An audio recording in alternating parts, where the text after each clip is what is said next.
Really? Hey, stop the boat! Cops face all sorts of life-threatening risks and threats. But what happens when they make the most shocking discoveries while on duty? Where's the knife? Sorry, Dad. I'm sorry. I don't know what chance. I'm so... Here are 4 instances when officers made disturbing discoveries. Starting off with the case of Justin, who had been staying in the house with his mother's dead body. So you saw her in the position that she's currently in now? Yes, sir. On May 5th, 2023, police officers were dispatched to conduct a welfare check on Lani, who hadn't been answering her cell phone for a week. Every attempt went straight to voicemail, causing concern among her friends and family.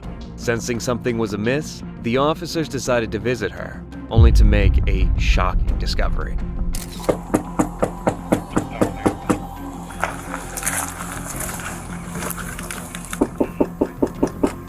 Did it smell when you went up to the door? Yeah, there's a door on the right on the opposite side. Did you see somebody? Despite knocking multiple times, no one came to answer the door. At this point, the officers noticed a certain smell surrounding the house, but despite checking every corner, they reached no conclusion about the source of the smell. With no answers found at the property, the officers decided to call on the neighbors to see if they knew something. Have you seen Lainey recently? The girl? Yeah, next door neighbor. Just the guys over there.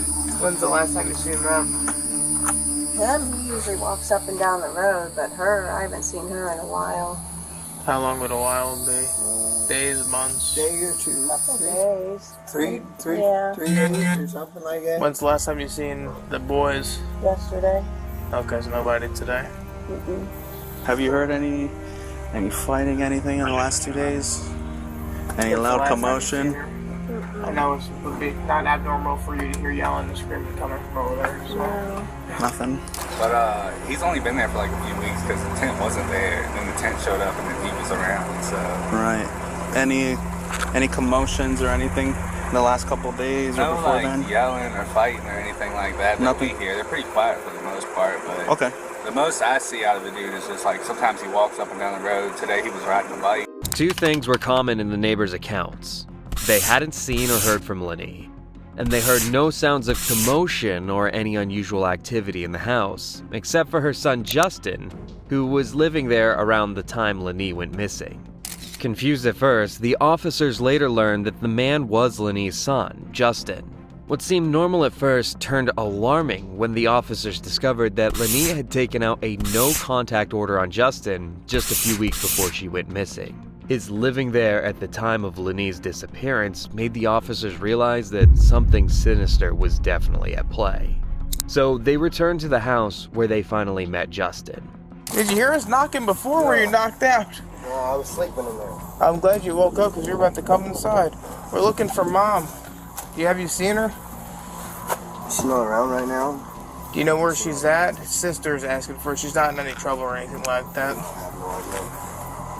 When was the last time you saw her? A few days ago, Where'd she go? she just went to the store. Said she'd be back in a little while. Is it abnormal for Mom to be gone for days at a time? Sometimes. Where does she usually go? Does she have a favorite place where she likes to go when she's not home? Not that I know of. Does she tell you anything out of the normal when last time you saw her? No. What happened the last time you guys were together? She gave me a few cigarettes and a little bit of food and some hand soap to wash my hands. And told me I could come stay back here. Do you know who stays in the tent? Well, that's where I was staying before she told me I could come in the house. Oh, she told you could come before she left? Yeah. Would it be alright if they just went inside to make sure she's not in there? It's not my house. Huh? I can't tell you no. Okay. It's not my business. But you stay here and it's your mom's house?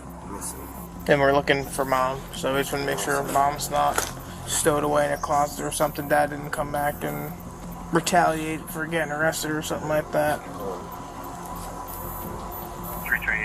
So, Because you're not going to tell me yes or no, then we're just going to peek our head in there real quick and then we'll come back outside. You can lead the way if you're so pleased. I kind of locked the door. You could go in, but you could go in. Just lead us through. Yeah.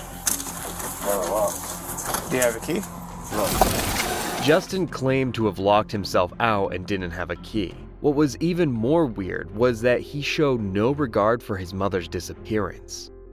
Even the officers noticed his unusual behavior because he showed no worry or concern whatsoever. When asked to check the house, he appeared to be consenting, not knowing that in the case of welfare checks, even if the officers don't have a warrant, they can still enter the house. So his door locking strategy wasn't going to stop them. Why would you lock the door behind you?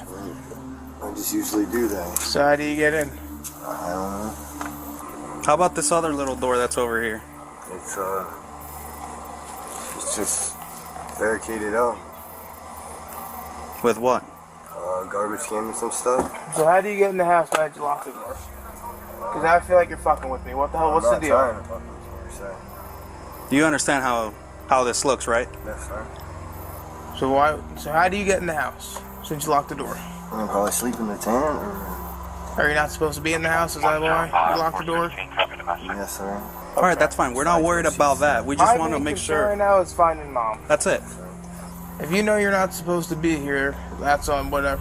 We can deal with that at a later point in time. I really don't care about that. Yeah. My main goal is making sure mom's okay, find mom, and do that. That's what we're here for. We're not here for you because you were sleeping in the bed or whatever. Okay. So, obviously, you went in and unlocked it from the inside. Did you get in? Did you just push that one thing open to get in? Or the other door? You mind doing that for us right now? So push it into the right. Keep pushing it in. Now try to move it out. And then push it out. There you go. There we go.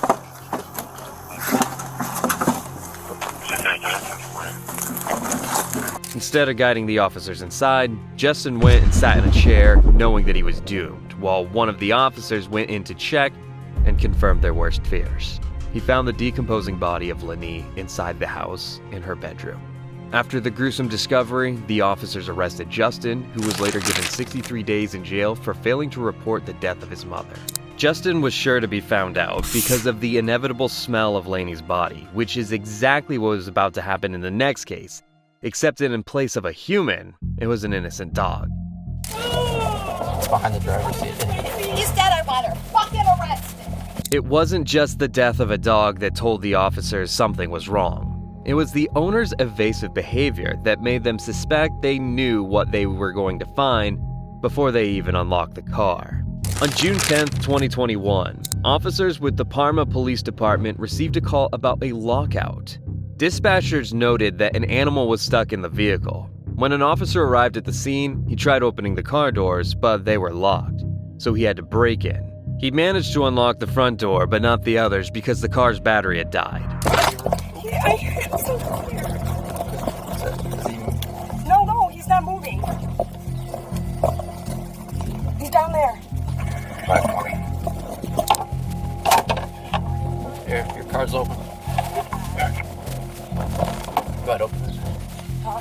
Say go ahead and open it. See? 06 should be advising on warrants advising that the animal has been declared dangerous. The dog wasn't responsive at all. Despite calling it multiple times, it wasn't moving. Observing the motionless dog, the officer realizes that something is not right and quickly calls for animal control to check on it. I can't imagine. If it's been in there all night, it's in the floorboard on this side. It's behind the driver's seat. He's dead, I want her fucking arrested. No, it wasn't my fault. Part was running and he died. Here, come back here with me, okay? Hang on. She's gonna take I it. need somebody to no, anyone's here.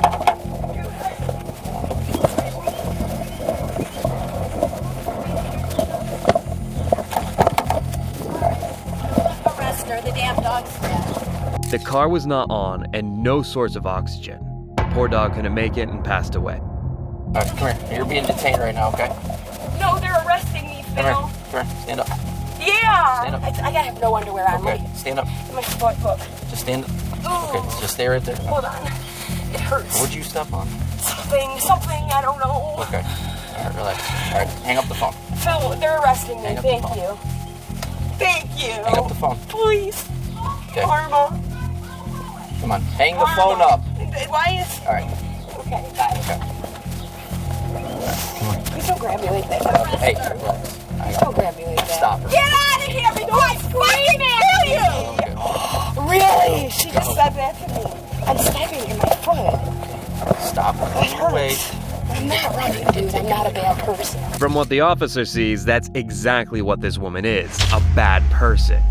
She had no remorse or guilt for what she had done. Instead, she claimed that it wasn't her fault, as if the dog was supposed to get itself out of the car. What's more disturbing to know is that the animal control agent is sadder than this woman. So what happened, Casey? What do you mean today? How has your dog been in the car I left all day? my parents in Bedford at between 5 and 6 in the morning, like real early, because my dad leaves for work with him. My car was running the whole time. And then I took him out and then put him back in with the car running like I do, and the car died. What time was that at? About noon. The car died. What time do you think it is now? So you're telling me the keys are in now, there? but I've been outside. The keys are in there? Yeah, the keys are in it. Unless Well, I how took would them it just out. die? Huh? How would the car just die? I don't know. The battery keeps dying in that car. I don't understand. Why would you leave your dog in the car? Because I was leaving again. I don't just leave him on it. On purpose like that. It's 2.5 hours. And it's I was hot. outside with him. I put him in there because it's hotter in the house than it is in the car. With the car running, it's cooler. That's true. But it's really hot there. Well, that doesn't quite justify keeping the dog in the car. If this woman was aware that the car had problems already, then it is her irresponsibility that made that poor dog meet its fate. What's even more shocking is that this isn't even the first time animal control had come to her doorstep. There had been frequent visits from them in the past to her house with the same problem. And while it was the first time a dog died in the care of this woman, with the past records, she wasn't going to get off so easy. The woman was charged with cruelty against a companion animal and is currently out on bond while awaiting trial. Child neglect cases are always horrific, but none quite compared to the chilling details of this next case. If she'd walk down here, she would never leave me. Because she's never done anything like this before, but okay. Florida police received a 911 call early in the morning around 2 a.m. from a bar. The caller claimed a young 7-year-old girl had wandered into the bar looking for her mother. How you doing, man? So, Jason. So we've got a little girl inside, and her mom was here earlier. Okay. She looks just like her mom, which is like immediately when she came in after we closed. She walked up to the door, and she was immediately welcome because like, why is there a little kid here? Because I actually got onto my seat and I was like, brought their kid to a bar this day. Mm-hmm. And I realized she's just missing. She just doesn't know where her mom is. And that's our problem. We've got a little girl inside. Mom's name is Victoria. I've tried calling her mom several times. I've actually tried asking her last names and going on Facebook, trying to find mutual friends. I've tried everything, guys. The woman was identified as Victoria, a former employee at the same bar where her daughter was found. Luckily, one of the employees still had her phone number and tried to contact Victoria multiple times to locate her and ensure the safety of her child, but none of the calls went through. Later, officers entered the bar and met the young girl, questioning her about the situation. You said you walked from your car. Yeah, because I fell asleep during it, and then she hasn't been there ever since. But my mom said it wouldn't be long, and then she, after like 5 to 10 minutes, she just haven't came back. Okay. Where is your car around here somewhere? Yeah, it's over there. I can show you it. Yeah, let's do that. Maybe be in any of these buildings. It's okay. She walked up to one, but I can't see where because she turned the lights off. Okay. Has this ever happened before? No, she never leaves the car without me. No? Okay. She said it's something really important.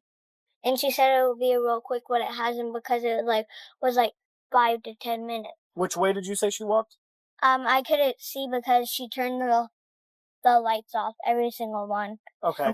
You're doing so good. If she'd walk down here, she would never leave me. Because she's never done anything like this before, but No. but that's blocked off, so she can't go that way. Yeah. 5 to 10 minutes, and then I found Skydive to land. I heard people talking, I followed it, and I went inside. Okay. The young girl did a great job. Not only did she explain every event in clear detail, but she also provided the officer with a description of what her mother was wearing.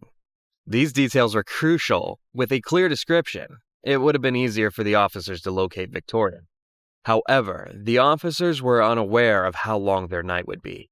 You realize it's 6:30 in the morning, right? I do now. And you realize that your daughter, 7 Yes. years old, has been by herself with us for 4? No. For 4 hours? I do now. What are you doing? You understand my frustration with this whole situation, I do. right? What on God's green earth were you doing that your daughter is here by herself at 7 years old, where she's terrified and goes into the bar and asks random bar people to help and call the police? I have no idea. I'm sorry. Sorry ain't gonna cut it. Yeah, sorry, it's definitely not gonna cut it. She said she was in a car somewhere over there. Can you show us? Yes, absolutely. Awesome. I'm curious. I'm not The second one or the first one? The second one, the one closest to the bus? So, wait, you were in the car alone? Yes. Whose car is it? I have no idea. Why were you in someone's car you don't even know? I have no idea. You understand how this looks, right? I do. What's your drug of choice? My drug of choice is alcohol, but like I don't know how I ended up in the car. I just woke up in the car, honestly. After 4 hours of searching, officers finally located Victoria. As they spoke with her, they realized she was drunk, which Victoria admitted to after being at the bar to meet a friend and having consumed beer. She insisted she never intended to leave her 7-year-old daughter alone in the car for so long, even mentioning her father had recently been murdered and she would never intentionally put her child in harm's way. I don't know why I was in that car. Now, I'm not a woman, and I don't know how things are. Do you feel like maybe you were violated in any way? I don't know, like, I woke up in a car that wasn't mine. I woke up in a situation where I didn't know where I was at. Were your clothes on? My clothes were on, yes. My clothes were buttoned, yes.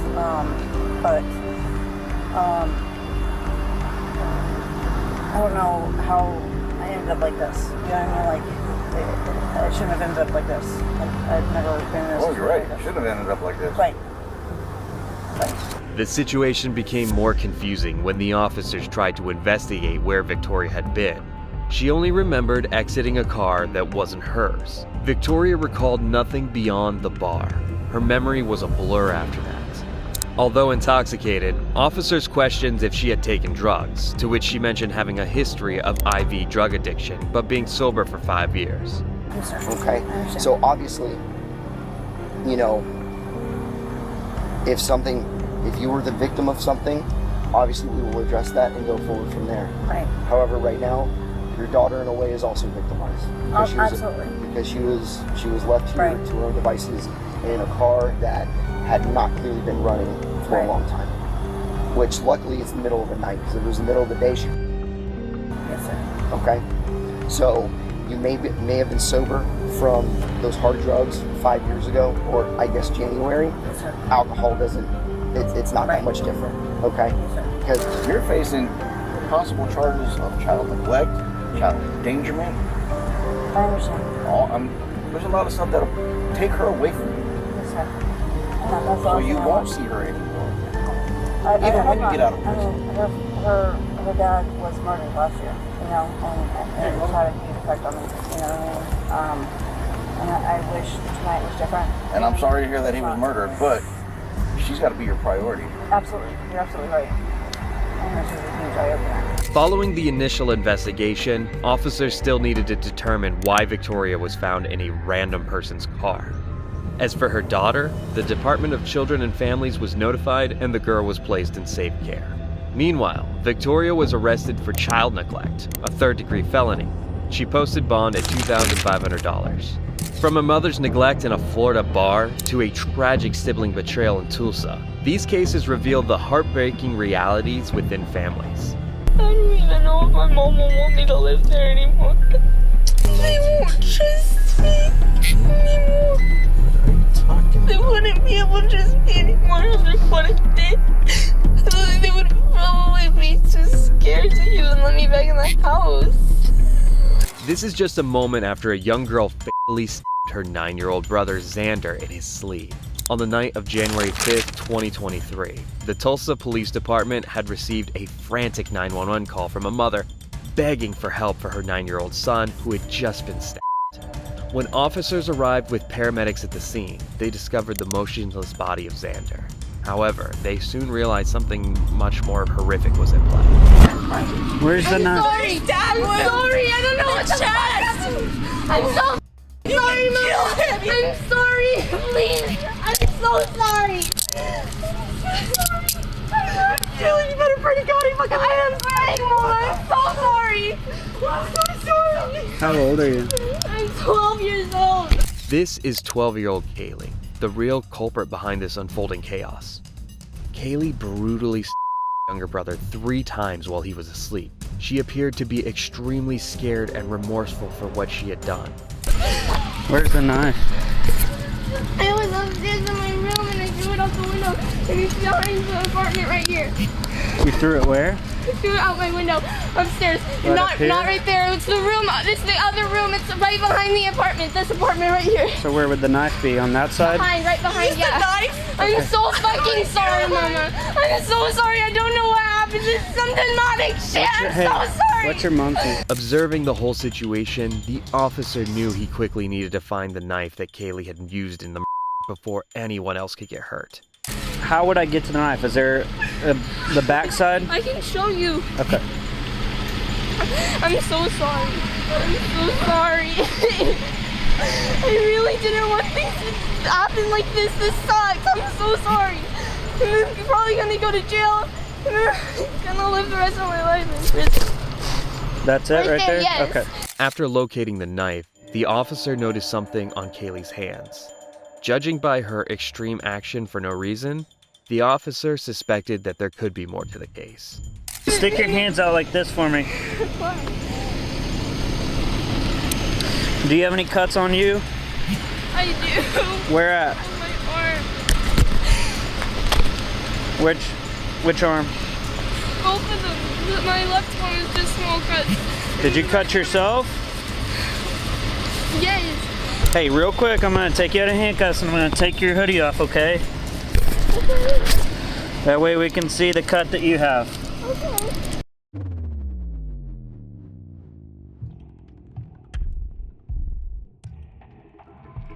Look old. Are they old? This Oh, one those- and this yeah, one, those are a little- This one, those are old with the. Do you This have one's any the new? one that's brand new. This was brand That's new from one. today? Yes.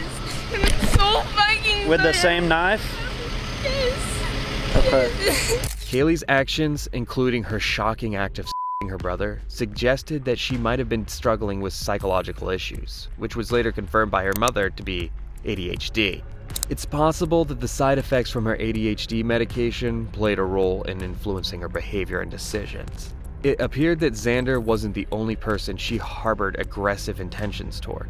However, the exact reason behind her violent actions may never fully be understood. What was that? I already know I'm gonna go to jail for the rest of my life. You are not going to jail. Yes, I am. Nobody knows that, alright? Okay? Mom won't want me to live there anymore. Your mom loves you, okay? Your brother loves They you won't too. trust me anymore. What are you talking They about? wouldn't be able to trust me anymore after what I did. They would probably be too scared to even let me back in the house. That I will go to jail, but if I were to go to jail, how long would I be there for? Besides feeling guilty about stabbing her brother, Kaylee also seemed concerned about going to jail and her mother not loving her. By indicating her fear of jail time, it shows that she takes accountability for her actions and is extremely remorseful for what she has done. In situations like this, all sorts of thoughts occupy a person's mind, just like Kaylee's. And it's important to calm that person down before they harm themselves, which is exactly what the officer is trying to do. Meanwhile, back at the hospital, the officers tried talking to the mother to figure out what caused Kaylee to take such a drastic and gruesome action. Even the mother was extremely shocked and couldn't believe that her daughter could do something like this to her own brother. Unfortunately, Xander couldn't hold on and passed away at the hospital. As for Kaylee, she was taken to the police station and is now in a juvenile facility. While Kaylee's actions were unintentional, the people in the next case intentionally put their lives at risk. On June 17, 2021, a Broward County Sheriff's deputy in Florida pursued a vessel at excessive speed along the Intercoastal Waterway. The deputy suspected smuggling operations and attempted to stop the vessel, but it refused to comply. Hey, stop the fucking boat! ICW, we're on the inside. It's gonna be a white, approximately 25-foot cuddy cabin. There might be, there's gonna be individuals coming out from the cabin. One individual came out with a ski mask on. And the operator's gonna have a camo hoodie. The other individual that just came out, head to Houston. They might be making landfall in Houston. The vessel was carrying a total of 16 undocumented immigrants, who later crashed into a seawall, resulting in several immigrants fleeing and making landfall in Houston. Among them, one individual was reportedly armed. Alright. Well, he was so covered up too. And all I was trying to do, I was trying to get the damn FLs at least, but the second I got next to it, he fucking gunned it. I was like, damn, I was gonna shoot out his motors. I can't. Bro, my 9 mil's not gonna do anything to that anyway. 497. Come on. Hey. Make sure they don't have any weapons. Hey, get up. Hey, get up. Get up here. Okay, put your hands behind your back. No weapons was in his bag. Oh, fuck. 3 more people on that side. Hey, go. Fuck. Eastbound, across the bridge. I need another unit here with me. Get the fuck out! No! Do not fight! Go on the ground now! Let go! Dave. Go on the ground now! Go on the ground! Yeah. Go on the ground now! Go on the ground now! Hey, on the ground! Put your hand behind your back! Hey, on the ground! Put your hand behind your back! Do it now! Officers apprehended the group, which included 3 previously deported individuals being smuggled into the United States. Andrew Devon, previously reported after aggravated felony convictions, was involved, as was Marvin Caritas, deported for murder and other felonies, having served a 14-year prison sentence in 2018.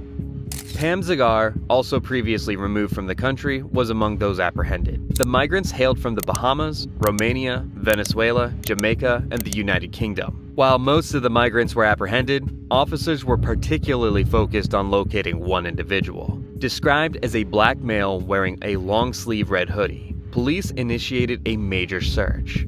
They stopped and checked every passing car. The suspect was soon stopped by Border Patrol agents, initially refusing to lower his windows for a search and attempting to leave the intersection. Despite his denials, he was apprehended by agents. No, it doesn't look like him. He has like small dreads with the red short. Red like long sleeve, like a hoodie or something like that. He had a red jacket before. He had a red jacket before. What?